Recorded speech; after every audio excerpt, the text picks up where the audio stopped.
오늘 읽은 마태복음 12장 1절에서 21절 말씀을 통해서 긍휼을 베푸시는 예수님에 대해서 살펴보고자 합니다. 본문 1절에서 8절 말씀은 안식일 문제로 인해서 논쟁이 생긴 것을 보여줍니다. 예수님께서 안식일에 곡식밭 사이로 지나가셨습니다. 밭과 밭 사이에 조그만한 사람들이 다닐 만한 좁은 길이 있습니다. 그 길로 제자들과 함께 지나가시는데 예수님의 제자들이 배가 고파서 곡식 이삭을 따서 먹었다는 겁니다. 예수님 제자가 되면 항상 배불리 잘 먹고 잘 사는 게 아닙니다. 함께 예수님과 함께 제대로 먹지 못하고 자지 못하고 또 고생하는 날이 훨씬 더 많았습니다. 예수님께서 원하시기만 하신다면 주변에 있는 돌멩이도 빵으로 만드실 수가 있습니다. 그러나 주님께서는 자신의 그런 능력을 남용하지 않으셨습니다. 항상 그런 빵의 기적을 베풀어서 제자들을 배불리 먹이신 것은 아니라는 겁니다. 배가 고픈 제자들이 남의 밭에 곡식 이삭을 따먹었는데 이것은 모세 율법에서 보장하고 있는 가난한 자들의 권리입니다. 신명기 23장 25절에 보면 또 내 이웃에 배지하는 곡식에 들어갈 때 내 손으로 이삭을 따도 되려니와 내 이웃에 배지하는 곡식에 낫을 대지는 말지니라. 그래서 지나가던 행인들이 혹은 가난한 자가 곡식 이삭을 따서 먹는 것까지는 도둑질로 간주하지 않는다는 겁니다. 그러나 아예 작정하고 낫을 갖고 와가지고 밀 이삭을 베어간다. 이거는 절도입니다. 또 포도원이 있는데 그 포도원에 있는 그 포도 열매를 이웃이 따먹더라도 그걸 가지고 정죄하거나 하지는 않습니다. 그러나 아예 작정하고 광주리를 가지고 와서 포도를 막 수확해서 가져가면은 이거는 도둑질입니다. 제자들은 율법에 어긋나는 일을 한 것이 아닙니다. 그런데 바리새인들이 이걸 가지고 트집을 잡았습니다. 왜 트집을 잡았느냐? 곡식 이삭을 도둑질했다라는 도둑질에 대한 율법이 아니라 그들이 내세운 것은 당신의 제자들이 안식일에 행하면 안 되는 일을 했다는 겁니다. 자, 곡식 이삭을 꺾어서 땄죠. 그러니까 수확을 했습니다. 그 다음에 이걸 그냥 먹을 수 없으니까 이게 비벼가지고 곡식 껍질을 벗겼을 거 아닙니까? 안식일에 탈곡을 했습니다. 이걸 트집 잡아가지고 안식일에 수확도 하고 탈곡도 했다고 안식일 위반이라고 예수님에게 항의를 한 것입니다. 그러자 예수님께서 구약 성경에 나오는 다윗의 사례를 인용하셨습니다. 다윗이 사울에게 쫓겨다닐 때 배가 고팠습니다. 그래서 이 제사장에게 먹을 것을 달라고 했습니다. 빵을 좀 달라고 했는데 일반 사람들이 먹는 빵이 거기에는 없었습니다. 그런데 거기에 제사장들만이 먹을 수 있는 보여주는 빵, 개역성경에 진설병이라고 나오죠. 보여주는 빵은 거기에 있었습니다. 이 보여주는 빵이 뭐냐면 하나님의 성소 안에 들어가면은 하나님의 인도하심과 하나님의 공급하심에 대한 그것을 보여주는 기구들이 있습니다. 그래서 하나님께서 광야 생활 가운데 구름 기둥과 불 기둥으로 인도하셨다. 우리에게 빛을 주시는 하나님. 그래서 금 등잔대가 거기 있습니다.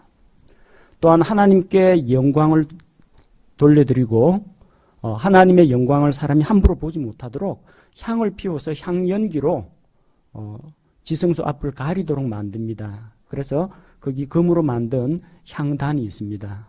또 하나가 뭐가 있느냐면 빵을 전시하는 테이블이 거기에 놓여 있습니다. 광야 생활 가운데 하나님께서 자기 백성을 굶주리지 않게 만나로 먹이셨다. 하늘에서 내려온 빵으로 먹이셨다는 것을 기억하도록 거기에 빵을 진설해 두게 하셨습니다.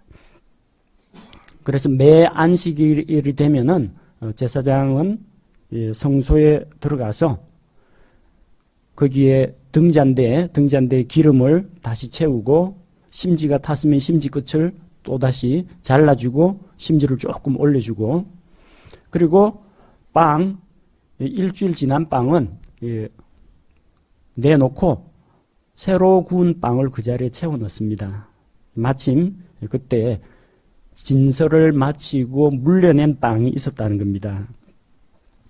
그때 사무엘상 21장 5절에 보면은 다윗이 제사장에게 이야기합니다. 다윗이 제사장에게 응답하며 그에게 이르되 진실로 내가 떠나온 이후로 우리가 이 사흘 동안 여자를 가까이 하지 아니하였나이다. 청년들의 그릇들이 거룩하며 참으로 이날 그 빵이 그릇에서 거룩히 구별되었을지라도 지금은 보통 방식으로 있나이다 하니 빵을 달라고 했는데 제사장이 뭐라고 대답했느냐 하면은 하나님 앞에 진열했다가 내놓은 빵은 있는데 만약 그 소년들이 그릇이 깨끗하다면 내어줄 수 있다고 했습니다. 다윗과 그와 함께한 자들은 지금 굶주린 상태이고 또 쫓겨다니는 그런 상황이기 때문에 자기 자신을 어떤 부정한 것을 접하거나 혹은 여자를 가까이 하거나 그런 일이 전혀 없었습니다. 자, 그래서 이 청년들의 그릇들이 거룩하다. 그 거룩한 빵을 이 청년들의 그릇에 담아도 아무런 문제가 없다는 이야기입니다. 그 빵은 거룩한 빵입니다. 하나님께 구별된 빵입니다. 그래서 구별된 제사장들이 먹을 수 있습니다. 그런데 그게 제 사명을 마치고 이제 밖으로 나왔어요. 하나님 앞에 진열된 상태가 아니라 그 빵의 본래 용도 거룩히 구별된 그 빵이 보통 방식의 빵으로 지금 나와 있다는 겁니다. 그 보여주는 빵의 목적이 뭡니까? 하나님께서 광야 생활 가운데 자기 백성을 먹이셨다. 우리의 필요를 공급해 주시는 하나님이다. 그에 대한 믿음을 키워주기 위해서 시청각 자료로 갖다 둔 것입니다. 그러면은 그 빵이 하나님이 우리의 필요를 공급하신다라는 어떤 상징물로만 남아 있을 것이 아니라 이 배고픈 다윗과 다윗의 부하 청년들에게 그 빵을 나눠줘서 먹게 해야만 하나님의 공급하심이 실제적으로 이루어진다는 겁니다. 자, 하나님께서 보여주는 빵을 만드신 목적이 뭐냐는 겁니다. 빵을 구별해 놓고 너희들 이거 건드리면 죽어 하고 협박하기 위해서 어디 먹나 안 먹나 보자 건드리기만 해봐라. 그 목적으로 두신 것이 아니고 하나님께서 자기 백성을 먹이신다는 것을 보여주기 위한 빵이라는 겁니다. 근데 보여주는 것으로 끝나면 안 되고요. 실질적으로 사람이 먹어서 배부르게 되고 필요가 채워지면 하나님의 영광이 나타난다는 이야기입니다. 하나님 안식일을 왜 만드셨느냐 그 이야기입니다. 하나님께서 안식일을 먼저 만들어 놓으시고 안식일만 있으면 안 되겠다. 안식일을 지킬 수 있는 사람을 만들어야 되겠다. 누군가는 지켜야 되니까. 그래서 안식일 지키라고 사람을 만들어 놓고 위반할 때마다 사람들에게 벌을 주기 위해서 만드신 게 아니라는 겁니다. 사람을 먼저 만드셨습니다. 그리고 그 사람에게 이 육체의 노동에서 또한 이 정신적인 스트레스에서 마음속의 염려와 걱정에서 하루라도 좀 쉬면서 안식을 주시는 하나님께 경배하고 하나님과의 교제를 통해서 만족을 누리도록 안식일을 주신 거라는 겁니다. 안식일을 만드신 목적은 사람들에게 안식을 주고 쉬게 하기 위해서 만든 것이지 안식일 만들어 놓고 그거 지키기 위해서 사람이 존재하는 게 아니라는 겁니다. 또 안식일 지키나 못 지키나 보자 해가지고 안식일 어길 때마다 벌 주기 위해서 안식일을 만든 게 아니라는 겁니다. 하나님의 목적은 사람들에게 긍휼을 베풀기 위해서 그렇게 안식일을 제정하셨다는 겁니다. 보여주는 빵을 왜 만드셨습니까? 하나님의 긍휼하심과 하나님의 공급하심을 사람들에게 가르치기 위해서 만드신 것입니다. 자, 5절과 6절에서 예수님께서 말씀하시기를 성전 안에 있는 제사장들은 안식일을 지키지 않더라도 율법에 의해서 정죄를 당하지 않는다고 했습니다. 안식일 날 제사장들이 우리 전부 다 일하는 거 쉬자 해가지고 전부 다 성전에 안 나오면 성소의 일은 누가 합니까? 빵 갖다 둬야 되고 묵은 빵 꺼내야 되고 향이 모자라면 향을 더 채워 넣어야 되고 등잔대에 기름도 부어야 되고 등잔대 심지도 잘라줘야 되고 안식일에도 하나님께 날마다 아침 저녁으로 번제는 드려야 되거든요. 그럼 안식일에 소나 양 잡아야 됩니다. 그 가죽 벗겨야 됩니다. 각을 떠야 됩니다. 불 피워야 됩니다. 물기로 와야 됩니다. 이게 다 일이거든요. 제사장들은 성전 안에 있는 제사장들은 그 하나님의 일을 하면서 안식일을 지키지 않더라도 그로 인해서 죄를 당하진 않는다는 것입니다. 예수님은 성전보다 크신 분입니다. 성전 안에 있는 제사장은 안식일을 위반해도 정죄를 받지 않습니다. 그런데 예루살렘 성전보다 더 크신 예수님 안에 있는 그 예수님의 제자들이 안식일 날 이 곡식 이삭을 따먹었다고 해서 안식일 위반으로 정죄를 당하지는 않는다는 겁니다. 예수님께서 그걸 허락하셨기 때문입니다. 누구 마음입니까? 입법자이시요 재판장이신 예수님께서 제자들이 그렇게 먹는 것을 허락하셨습니다. 하나님의 승인이 된 일입니다. 자, 그로 인해서 사람들이 율법 조항을 조상들의 전통을 적용해서 정죄할 수 없다는 것입니다.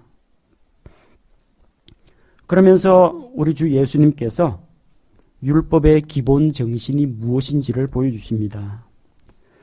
7절 말씀을 보니까 내가 긍휼을 원하고 희생물을 원치 아니한다고 하셨습니다. 하나님께서는 긍휼히 여기는 것을 원하십니다. 희생물을 원치 아니하십니다. 이 말씀은 호세아 6장 6절에서 인용하신 말씀입니다. 나는 긍휼을 원하고 희생물을 원치 아니하며 번제 헌물보다 하나님 아는 것을 더 원하였으나 하나님을 더 깊이 알아가고 하나님에 대한 지식을 우리가 배우고 성장하는 것이 율법에서 명한 희생물을 드리는 것보다 훨씬 더 중요하다는 것입니다. 율법의 기본 정신은 하나님의 거룩하심을 드러냅니다. 또한 율법을 통해서 사람이 어떻게 살아야 하는지 하나님께서 지침을 보여주십니다. 크게 요약하자면 하나님께 대한 사랑과 이웃에 대한 사랑, 바로 그 사랑을 베풀라는 것입니다. 율법의 기본 정신은 사랑과 긍휼입니다. 제사장 아히멜렉이 다윗 일행을 불쌍히 여겨서 제사장들이 먹는 빵을 나눠주었습니다. 긍휼히 여겼기 때문입니다. 바리새인들이 정말로 하나님의 율법을 사랑하고 존중한다면 그 배가 고파서 곡식 이삭을 따먹는 제자들을 정죄할 것이 아니라 그들을 불쌍히 여기는 마음이 있어야 한다는 것입니다. 8절에서 주님께서 결론적으로 말씀하십니다. 사람의 아들은 곧 안식일의 주니라. 예수님은 안식일의 주인이십니다. 모든 것의 주인이십니다. 온 천하 우주 만물의 주인님이십니다. 이 자연 세계와 그분의 창조물, 동물과 식물과 하늘에 있는 영적 존재들과 모든 것들의 주인이 되십니다. 예수님께서 안식일을 만드셨습니다. 하나님으로서 만드셨습니다. 따라서 만든 사람이 주인입니다. 안식일을 만드신 예수님께서 안식일의 주인이시라는 것은 지극히 당연한 이야기입니다. 그 안식일이 왜 주어졌습니까? 1차적으로는 사람들에게 쉼을 주기 위해서 안식일 제도를 만드셨습니다. 또한 이 안식일 제도는 장차 앞으로 올 것의 그림자요 모형에 불과합니다. 구약시대 안식일날, 안식일만 되면 사람들이 다 병이 났습니까? 안식일 되면 죄 안 짓습니까? 안식일 되면은 모든 염려, 걱정, 근심에서 다 해방이 됩니까? 안식일에는 슬퍼하고 눈물 흘리는 사람이 없습니까? 아닙니다. 육체적인 노동만 쉬었습니다. 그러나 죄 가운데 있는 인생은 안식일에도 쉼을 누리지 못했다는 것입니다. 그건 모형에 불과합니다. 참 안식을 주시는 예수 그리스도의 모형입니다. 이제 모형이 아니라 진짜 안식을 주시는 예수님께서 실제로 오셨다는 겁니다. 보통 우리 건물을 짓기 전에 청사진, 조감도 이런 것들 그림 붙여놓고요. 모형으로 집 모양을 요 책상 위에다가 입체적으로 딱 꾸며 놓습니다. 그 모형입니다. 이 먼 미래에 이 설계도대로 집이 지어지면은 요런 모양이 될 것이다 보라고 모형을 갖다 놓는 겁니다. 모형은 앞으로 올 실체가 어떤 것인지를 미리 내다보고 이해하라고 있는 것이지 모형으로 만든 이 집 안에 들어가서 살라고 있는 게 아닙니다.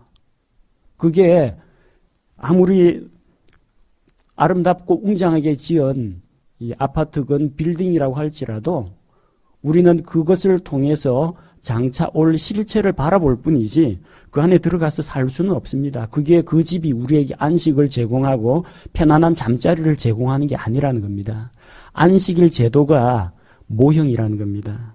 실체는 뭡니까? 예수 그리스도가 실체입니다. 예수 그리스도 안에 있으면 안식일뿐만 아니라 일월 화수 목금토 언제든지 예수 그리스도 안에는 안식이 있습니다. 예수님께서 우리를 진리로 자유케 하셨기 때문에 예수님 안에 자유가 있습니다. 예수님 안에는 더 이상 죄로 인한 정죄가 없습니다. 따라서 죄짐에 눌릴 필요가 없습니다. 곧 우리 주 예수 그리스도께서 구약시대 안식일의 실체가 되시고 또 우리 주 예수님을 통해서 우리가 저 영원한 하늘에 있는 그 안식을 누리게 됩니다. 지금 여기서는 우리 영과 혼이 자유를 얻고 기쁨과 생명을 누리고 있지만 우리의 이 연약한 육신은 여전히 병들고 또한 쇠하고 늙어가고 죄에 길들여져 있습니다. 그래서 우리 주 예수님께서 오셔서 우리 이 죽을 몸도 그분의 영광스러운 몸과 같이 영광스럽게 변화시켜 주시면 그때 가서 진정한 안식이 완성이 된다는 것입니다. 그런데 바리새인들은 이것을 알지 못하기 때문에 안식일 그 자체만 붙잡고 있는 것입니다. 그 안식을 주러 오신 예수님께서 오셨는데 말입니다. 우리가 지난번에 마태복음 11장 28절에서 이 안식을 주시는 예수님을 배웠습니다. 수고하고 무거운 짐진 모든 자들아 너희는 내게로 오라. 내가 너희에게 안식을 주리라. 안식일이 안식을 주는 게 아닙니다. 예수 그리스도께서 우리에게 안식을 주신다는 겁니다. 바리새인들은 모형만 붙잡았지 안식을 주러 오신 예수 그리스도를 알지 못했다는 것입니다. 자, 또 안식일 논쟁이 9절부터 13절까지 벌어집니다. 안식일에 병자를 고치는 것이 율법에 합당한가 합당치 않은가 하는 것입니다. 자, 9절 말씀을 보니까 이제 바리새인들을 떠나서 그들의 회당에 들어가셨습니다. 그들의 회당이라고 했는데 회당은 하나님의 말씀을 읽고 선포하고 가르치고 배우는 곳입니다. 사두개인들이 장악하고 있는 그 성전은 매관매직과 그 안에서 이루어지는 각종 그 부정과 비리 때문에 성전 제도가 타락했습니다. 그래서 분리를 주장하는 바리새인들은 회당에서 말씀만이 살 길이다 하고 율법의 말씀을 연구하고 가르칩니다. 그래서 바리새인들이 회당을 장악하고 있어요. 그들의 회당에 들어갔습니다. 안식일이니까 회당에 모여서 하나님의 말씀을 읽고 강론하고 또 듣고 배우는 그런 시간이 있습니다. 자, 그런데 회당 안에 누가 있었느냐 하니까 한쪽 손이 오그라든 사람이 있습니다. 손을 제대로 펴지를 못하는 사람이 있는데 거기에서 이 예수님을 대적하는 자들이 예수님께 질문을 합니다. 질문을 한다는 것은 궁금한 것이 있으면 질문을 해도 됩니다. 또 어떤 질문은 질문을 통해서 하나님을 더 깊이 알아가도록 하고 성경 말씀을 깨달아가고 성경에 대한 이해의 깊이와 폭을 넓히는 데 도움이 되는 그런 질문이 있습니다. 그런 질문은 많이 하시면 좋습니다. 성경을 읽어도 자네 뭐 이러면 어떻고 저러면 어떻고 아무런 감각이 없으면은 발전이 없습니다. 긍정적이고 좋은 질문은 꼭 필요합니다. 그런데 이 사람들이 질문한 의도가 뭐냐는 겁니다. 왜 질문을 했어요? 궁금한 거 여쭤볼 게 있습니다. 하나님의 말씀을 더 깊이 배우기 원합니다. 그런 태도가 전혀 아닙니다. 그분을 고소하기 위해 예수님이 어떻게 대답하시는지 보고 트집 잡기 위해서 질문을 던지는 겁니다. 자, 안식일에 병을 고치는 것이 율법에 맞습니까? 맞지 않습니까? 지금 이 문제를 예수님께 질문했습니다. 지금 급한 것은 회당에서 지금 한쪽 손이 오그라든 사람이 있어요. 이 한쪽 손을 쓰지 못하는 사람에 대해서 참 안타깝고 불쌍히 여겨야 되는데 지금 이 사람을 예수님을 공격하는 도구로 사용한 겁니다. 참 딱한 노릇입니다. 예수님께서 그들의 질문에 말려들지 않으셨습니다. 뭐라고 말씀하셨어요? 예를 들어서 이야기하십니다. 너희 가운데 어떤 사람에게 양 한 마리가 있는데 그것이 안식일에 구덩이에 빠지면 그가 그것을 붙잡아 올리지 아니하겠느냐. 양 한 마리가 있습니다. 수많은 양을 기르는 목장을 갖고 있는 게 아니에요. 양 한 마리예요. 가난한 사람입니다. 보통 이 가난한 사람은 자기 집에서 양을 먹이고 자기 물그릇으로 양에게 물을 떠다 주곤 합니다. 가족이나 마찬가지예요. 안식일에 구덩이에 빠졌어요. 건질까요? 안 건질까요? 건져냅니다. 왜요? 양이 불쌍하니까요. 구덩이에 빠져가지고 허우적대고 있는데 안타깝지 않습니까? 가족같이 지내는 양인데 건져 올려야죠. 그걸 가지고 정죄하는 사람은 없다는 겁니다. 율법의 말씀에도 보면 내 이웃의 어떤 소나 나귀가 구덩이에 빠지거든 건져 올려주라고 했어요. 서로 그게 자기하고 사이가 안 좋은 자기 원수의 가축이라고 할지라도 긍휼을 베풀어서 그 가엾은 짐승을 건져내라고 했습니다. 건져내는 게 옳습니다. 12절에서 예수님이 말씀하십니다. 사람이 양보다 얼마나 더 귀하냐. 그러므로 안식일에 잘 행하는 것은 율법에 맞느니라. 자, 안식일에 병을 고치는 것이 옳으냐 옳지 않느냐 이 문제에 대해서 예수님께서 어떤 사람에게 이 양 한 마리가 있는데 한 마리밖에 없는 양이 구덩이에 빠지면 건져내지 않겠느냐 하는데 아무도 답을 안 합니다. 왜 답을 안 해요? 자기들이 답을 알기 때문에 안 합니다. 그런데 그 답을 해버리면 예수님에게 정당성을 부여해 주기 때문에 예수님 말씀이 맞긴 맞는데 동의해 주기가 싫은 겁니다. 정상적이라면 예수님 당연히 불쌍히 여겨서 그 가엾은 양을 건져내야죠. 이렇게 하면은 그러니까 내가 이 불쌍한 사람의 병을 고치는 것이 옳다 이렇게 나올 게 뻔하거든요. 자기들이 정답을 알기 때문에 자기한테 불리할까 봐 일체 대답을 안 하는 겁니다. 그래서 예수님께서 대신 결론을 내리신 겁니다. 이 마음이 완악한 자들에게. 사람은 양보다 얼마나 더 귀하냐. 그러니까 안식일에 양을 건져내는 것이 옳다면 당연히 하나님의 형상대로 창조된 이 가엾은 사람, 한쪽 손을 쓰지 못하는 이 사람을 건져내는 것이 옳다는 겁니다. 안식일에 선을 행하는 것, 잘 행하는 것은 율법에 맞다고 선포하셨습니다. 그 말씀을 하시고 한쪽 손이 오그라든 사람한테 내 손을 앞으로 내밀라 하시니까 그가 내밉니다. 내밀라 하는데 예수님 안 보입니까? 못 움직이는 거?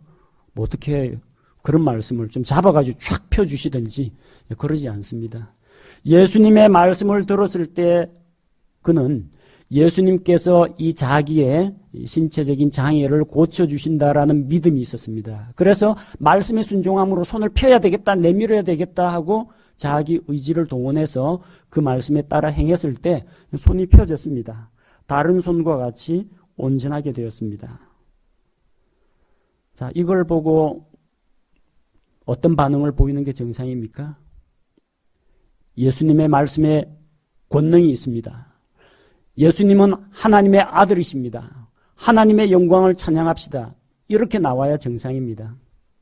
그런데 하나님의 말씀에 대해서나 예수님에 대해서 이 마음속에 갈고리를 갖고 있는 사람은 말씀에 대해서 트집을 잡든지 예수님의 행동에 대해서 트집을 잡든지 어떻게 해서든지 자기 성에 안 차면 트집을 잡으려고 했습니다. 그래서 14절 말씀을 보니까 이에 바리새인들이 나가서 그분을 대적하여 어떻게 자기들이 그분을 죽일까 협의하였으나 지금 무슨 날이에요? 안식일입니다.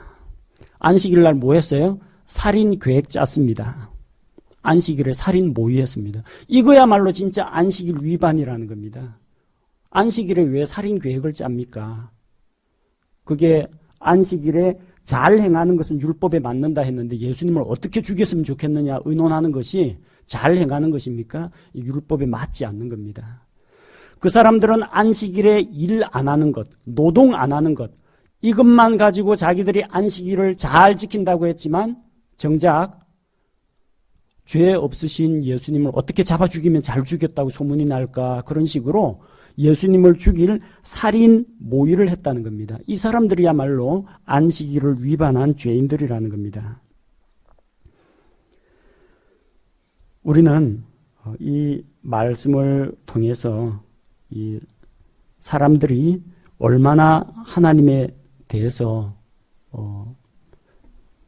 왜곡되고 부정적인 태도를 가지고 있는지 잘 알 수가 있습니다. 마가복음 3장 4절에서 예수님께서 같은 맥락에서 말씀하셨습니다. 그들에게 이르시되 안식일에 선을 행하는 것이 율법에 맞느냐? 악을 행하는 것이 맞느냐? 생명을 구원하는 것이 맞느냐? 죽이는 것이 맞느냐? 답이 나오죠. 생명을 주고 살리고 구원하고 선을 행하고 사람을 불쌍히 여기는 게 맞다는 겁니다. 그러나 그들이 잠잠하며 왜 잠잠해요? 자기들이 뭐 잘못했는지 잘 알기 때문에 그럽니다. 안타깝게도 이 사람들은 예수님에 대해서 삐딱한 생각을 갖고 있기 때문에 주님께서 아무리 진리의 말씀을 선포해도 그게 귀에 잘 들어오지 않는 겁니다. 자, 예수님께서는 그래서 그런 자들을 이제 떠나셨습니다. 15절 말씀을 보시고 거기서 물러나셨습니다. 큰 무리들이 예수님을 따랐는데 예수님께서 그들을 다 고쳐주셨습니다. 그리고 고침을 받은 자들에게는 자기를 알리지 말라고 하셨습니다. 예수님의 중심되는 사역은 이웃에게 선을 행하고 화목하게 지내고 바르게 살기 운동하고 이거 가르치러 오신 분이 아닙니다. 그런 거 하실 분은 저기 불교에 가서 대자 대비하신 부처님 어쩌고 하면서 그냥 선행하고 사회봉사활동하고 도덕적인 생활하는 거 그런 쪽에 가시면 되고요. 예수 그리스도께 나아오는 자는 예수님이 왜 오셨는지를 알아야 됩니다. 하나님의 아들로서 죄인들을 구원하기 위해서 오셨습니다. 우리의 신앙은 예수 그리스도를 믿는 믿음으로 시작해서 믿음으로 구원받고 그리스도를 믿는 믿음 안에서 자라가는 그런 신앙생활이어야지 인격 수양이라든지 도 닦는 그런 생활이 그리스도인의 신앙생활은 아닙니다. 그런 선을 행하고 나눠주고 베푸는 것은 우리 속에 들어와 계신 성령님께서 우리가 말씀과 기도를 통해 주님과 교제할 때 우리 속에서 열매로 맺혀나는 겁니다. 열매를 맺다는 것이 아니고요. 열매는 안에서부터 밖으로 맺혀서 바깥으로 드러나는 것이 열매입니다. 내 노력이나 내 행동으로서가 아니라 자연스럽게 우리가 그러한 삶을 살도록 하나님의 성령께서 우리를 인도해 주신다는 겁니다. 예수님이 오신 목적, 우리가 왜 믿음 생활을 하는지를 바르게 이해할 필요가 있습니다.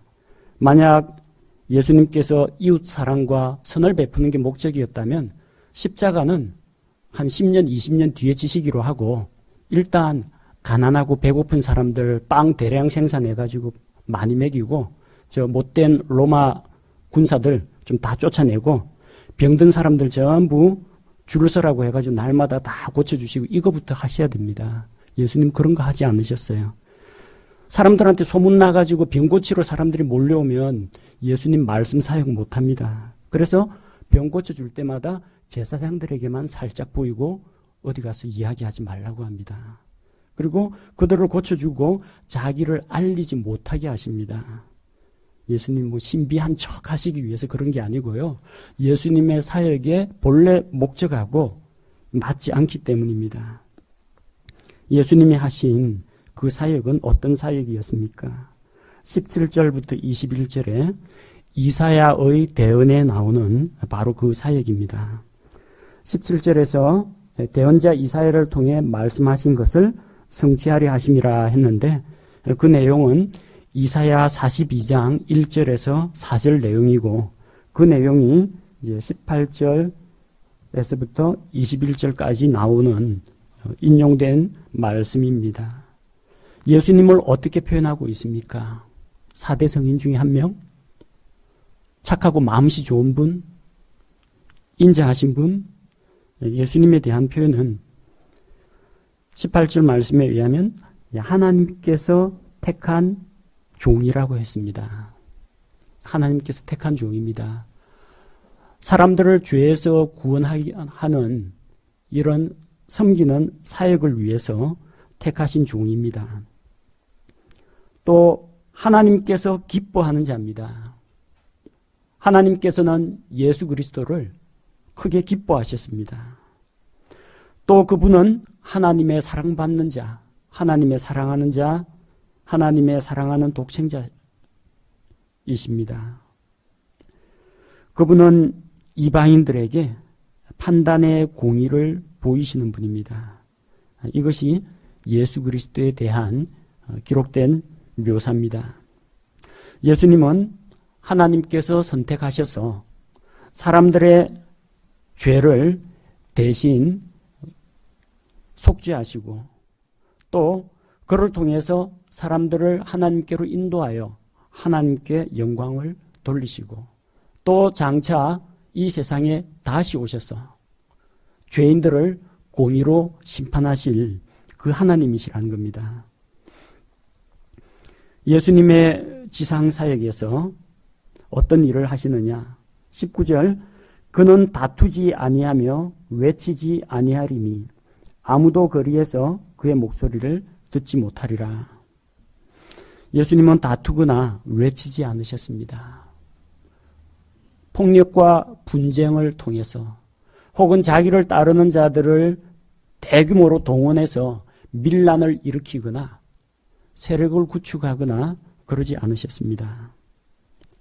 예수님께서는 제자들을 불러다가 조용하고 한적한 곳에서 말씀을 그들에게 넣어주시고 그들로 하여금 또 나가서 사람들에게 전파하게 하셨습니다. 그들이 방 안에서 은밀하게 예수님께 배웠던 내용을 그들은 거리에서 사람들에게 전파했습니다. 예수님이 고래고래 고함을 지르며 그리고 폭력을 행사하신 그런 내용은 성경에 기록되어 있지 않습니다. 디모데후서 2장 24절에서도 바로 이런 예수님을 본받아서 예수 그리스도의 종은 주의 종은 결코 다투지 말아야 하며 모든 사람에게 부드러우며 가르치기를 잘하며 인내하며 이렇게 주님을 본받을 것을 권면하고 있습니다. 20절에서는 긍휼과 진리를 베푸시는 주님을 보여줍니다. 그분께서는 상한 갈대를 꺾지 아니하며 연기 나는 심지를 끄지 아니하신다고 했습니다. 이 갈대라는 게 원래 수생식물입니다. 얕은 물과 육지 중간에 습지에서 잘 자랍니다. 속이 비어 있습니다. 대나무 정도면요, 여러분 잘라가 지팡이 하셔도 되는데 갈대 갖고는 지팡이 같은 건 못 만듭니다. 갈대가 워낙 연약하고 바람 불면 이렇게 살살 흔들립니다. 한적거립니다. 근데 그냥 갈대가 아니고요, 상한 갈대입니다. 아니 완전히 썩어 있는 갈대예요. 이게 죄로 인해서 부패하고 오염된 우리 사람들의 모습입니다. 이 상한 갈대는 바람에도 쉽게 휘어지고 부러지고 연약하지만 주님께서 꺾지 않는다고 했습니다. 꺾지 않습니다. 긍휼을 베풀어 주시고 오래 참고 기다리신다는 겁니다. 판단의 공의를 베푸신 주님께서 죄인들을 방치한다는 이야기가 아니라 예수님의 지상 사역 하시는 그 동안에는 예수님께서 비록 속이 죄로 인해서 부패하고 썩어가지고 가증하고 더럽고 추악하고 냄새가 난다고 할지라도 그 죄인들을 일일이 심판하시지 않으신다는 겁니다. 만약 주님께서 우리에 대해서 오래 참고 기다리지 아니하시고 죄 하나 지을 때마다 날벼락 내려가 다 죽이면요, 인류는 오래전에 멸종했을 겁니다. 하나님이 오래 참고 기다리십니다. 연기 나는 심지를 끄지 않으신다고 했습니다. 그 기름을 담아놓고 그 기름에다가 심지를 적셔가지고 심지 끝을 올리고 불을 붙이면은 심지가 타는 게 아니라 기름을 빨아 올려가지고 기름을 태웁니다. 근데 기름이 다 되면요, 기름이 다 되면은 이제 마른 심지가 서서히 타기 시작합니다. 거름을 내죠. 꺼져가는 심지는 연기를 내고 거름을 내기 시작합니다. 근데 그걸 끄지 않는다고 했습니다. 상한 갈대 같은 인생을 돌아보십니다. 연기 나는 심지라고 해서 팍 단박에 꺼버리면 살아남을 사람이 없습니다. 심지에 기름을 부어주십니다. 메마른 심지에 기름을 대어주십니다. 언제까지나 그렇게 하시는 건 아닙니다. 상한 갈대를 꺾지 아니하며 연기 나는 심지를 끄지 아니하기를 언제까지 하십니까? 판단의 공의를 보내어 승리에 이르게 할 때까지 하리니. 마지막 주님께서 판단의 공의로 심판하실 때까지는 긍휼을 베풀어 주신다는 겁니다. 아직까지는 기회를 주고 있다는 겁니다. 주께서 언젠가는 이 땅에 다시 오셔서 판단의 공의로 심판하시고 또한 승리하신 주로 오실 것입니다. 그때까지는 사람들에게 긍휼을 베푸십니다. 그러나 그 후에는 뭐가 기다리고 있어요? 공의의 심판이 기다리고 있습니다. 그러니까 그때가 오기 전에 예수 그리스도를 구세주로 믿고 받아들이고 하나님과의 교제 관계를 회복하는 것이 필요하다는 겁니다. 주께서 기회를 주실 때 믿어야 됩니다.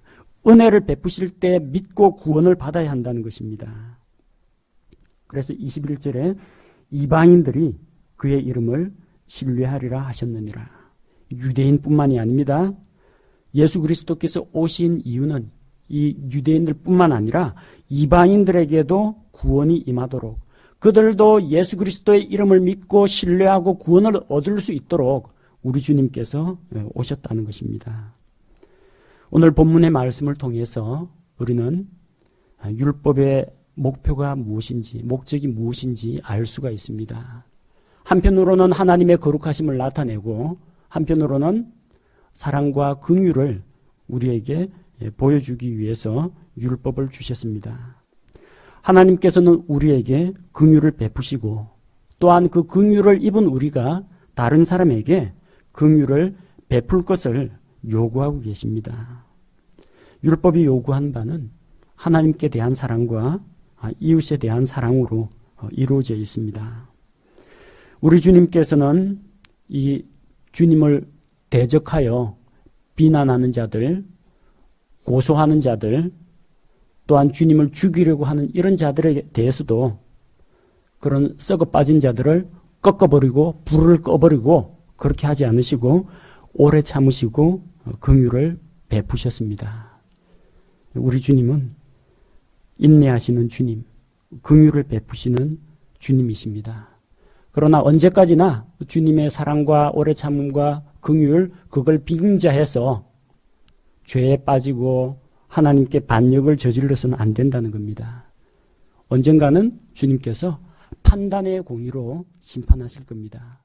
죄인들에 대해서는 크고 흰 왕좌 심판에서 형벌을 내리실 것이고 믿고 구원받은 그리스도인들에 대해서는 그리스도의 심판석에서 칭찬이냐 책망이냐 상급이냐 보상의 손실이냐 주님께서 판단하고 주실 것입니다. 우리 주님은 한편으로는 긍휼을 베푸시는 주님, 또한 한편으로는 진리와 공의의 주님이시라는 것을 우리가 반드시 명심해야겠습니다.